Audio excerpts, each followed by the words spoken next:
A shadow of a dollar. Inside North Korea's counterfeit empire.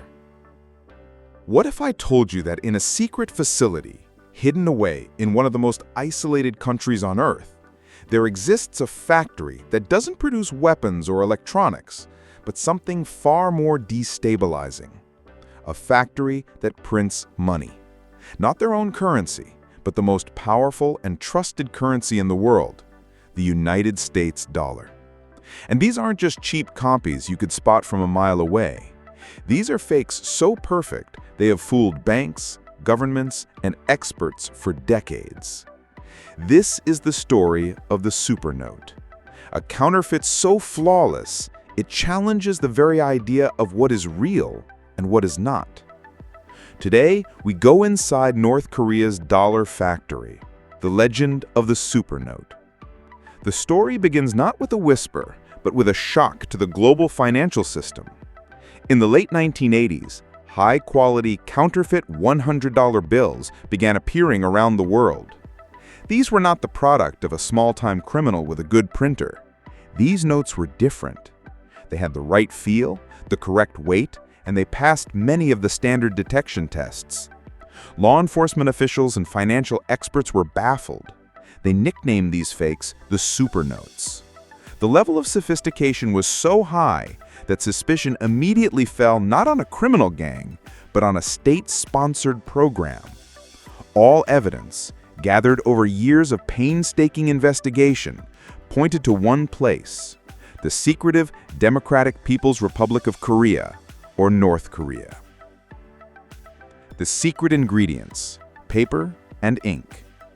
To understand what makes the supernote so special, you have to first understand what makes a real dollar bill unique. A genuine US dollar isn't made from regular wood pulp paper. It's a special blend of 75% cotton and 25% linen. This gives it a distinct feel and durability that is incredibly difficult to replicate. So how did North Korea get this special paper? Intelligence reports suggest that they managed to acquire it through a complex web of shell corporations and covert purchasing agents, sometimes even buying it from the same manufacturers that supply legitimate governments. The same goes for the ink. The color-shifting ink, which changes from copper to green on modern bills, and the magnetic ink used in printing are highly controlled substances. Yet North Korea found ways to either produce themselves with astonishing accuracy or smuggle it into the country. The master blueprint, intaglio printing. Creating supernotes is not just a crime, it's an act of state policy. The operation is believed to be managed by a secretive organization within the North Korean government known as Bureau 39 or Room 39. This is not a mint or a treasury. It's a clandestine department tasked with one goal: earning foreign currency for the ruling Kim family and the country's elite. Bureau 39 allegedly engages in a wide range of illegal activities, from producing narcotics to insurance fraud. But counterfeiting the US dollar is considered its crown jewel. The money generated from this operation is used to bypass crippling international sanctions, fund the country's nuclear and missile programs, and purchase luxury goods like fine wines, expensive cars, and yachts for the leadership, all while much of its population faces poverty. An Indian parallel. The fight against fake Indian currency notes, this problem of high-quality state-sponsored fakes isn't unique to the US dollar.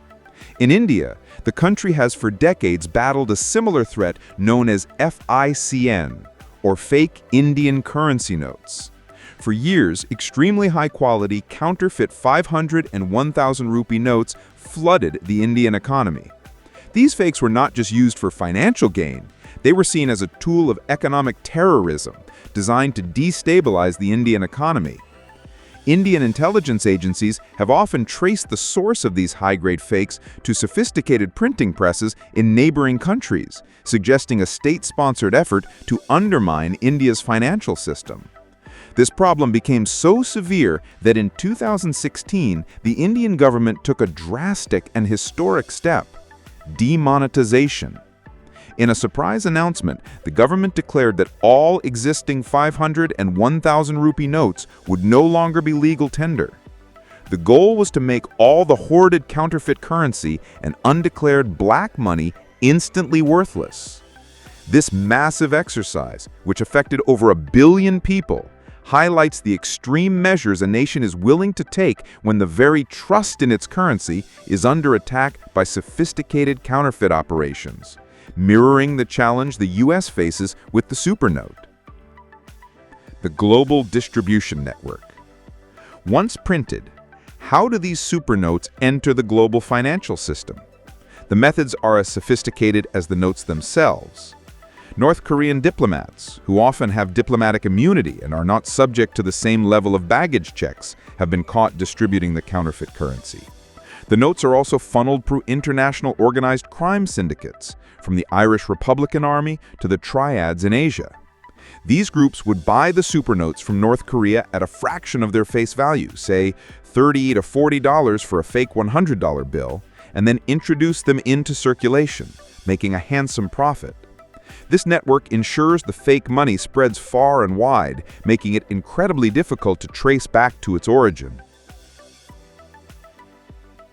The cat and mouse game, the U.S. response. The United States has not been sitting idle. The U.S. Secret Service, which was originally founded in 1865 to combat currency counterfeiting, leads the charge. For decades, they have been locked in a high-stakes cat and mouse game with the creators of the supernote. The primary strategy has been to stay one step ahead by constantly redesigning the currency. The 1996 redesign introduced a larger, off-center portrait and a watermark. Subsequent redesigns added color-shifting ink and a magnetic thread that glows under UV light. The most advanced version to date, the current $100 bill released in 2013, is a technological marvel. It features a blue 3D security ribbon woven into the paper. When you tilt the note, you can see tiny bells and 100s that move side to side or up and down. It also has a bell in the inkwell image that changes color and seems to appear and disappear when the note is tilted. Each new security feature is a direct response to the capability shown in the supernotes, a move designed to make counterfeiting always more difficult and expensive. The era of the classic supernote may have faded slightly as U.S. currency has become more complex. Some reports suggest North Korea's capabilities may have diminished or shifted to other forms of cybercrime. However, the threat has not disappeared.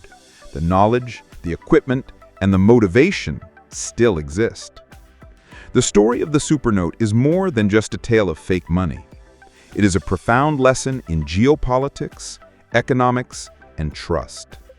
It shows how a piece of paper, backed only by a promise, can become a weapon in a silent war. It reminds us that the value of our money rests on a shared belief in its authenticity, a belief that shadowy factories in secret locations are constantly trying to break. The game continues, and the security of the world's most powerful currency depends on always staying one step ahead.